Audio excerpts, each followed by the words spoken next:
की जय। डॉक्टर बाबासाहेब आंबेडकरांचा विजय असो। भ्रष्टाचार विरोधी जन आंदोलन संघटनेचा विजय असो।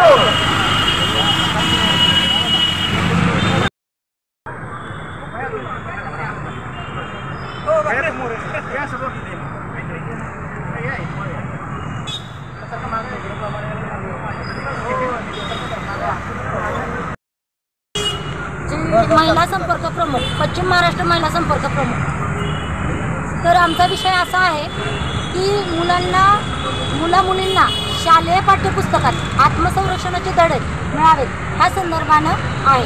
आम्ही गेल्या 25/7/2024 मध्ये तेथेच कार्यालयासमोर आंदोलन केलं होतं।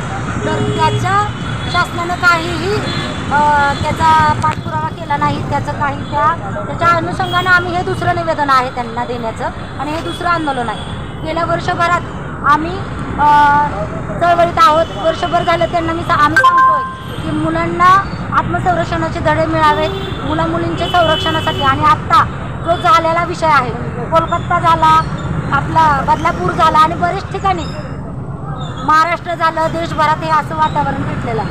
जे निर्दयी आहेत त्यांच्यावर कडक आणि कडकमधली कडक कारवाई होईल एवढी आमच्या संघटनेची आमची विषय आहे। तर त्या नराधमाला हे शासन हे मिळालंच पाहिजे आणि 5 कोर्टकडून हा निर्णय व्हावा एवढी आमच्या संघटनेची मागणी आहे। आणि त्याच अनुषंगाने आज आम्ही सोलापूर जिल्हा कार्यालयासमोर आंदोलन करतोय आणि इथून पुढे हे करणार आहोत। आज एवढ्या गोष्टीतच आम्ही थांबणार नाही, तर इथून पुढे आम्ही पूर्ण महाराष्ट्रभर आंदोलन करतोय आणि करत आलोय। तरी आम्ही इथं जर निर्णय काही नाही झाला तर आम्ही मंत्रालयावरती जाऊन धडक मोर्चा घेणार आहोत आणि मुख्यमंत्र्यांच्या कार्यालयावरही आमचा मोर्चा जाणार आहोत। आम्ही संपूर्ण टीम आणि पूर्ण आमच्या विषयाला अनुसरून जे संस्था आहेत त्यांना एकत्र करून आम्ही सगळेजण आंदोलन करणार आहोत। आता तुम्ही निवेदन कुठं देणार आहे का? आम्ही निवेदन देणार आहोत, सोलापूर कलेक्टर ऑफिसला निवेदन देणार आहोत आज। याच्या अगोदर आंदोलन केलं, तुम्ही निवेदन दिलं, काय झालं? अधिकारी कुठली कारवाई केली? आम्ही याच्या अगोदर निवेदन दिलं, आंदोलन केली, त्या अनुषंगाने त्यांनी काहीही विचार घेतलेला नाही।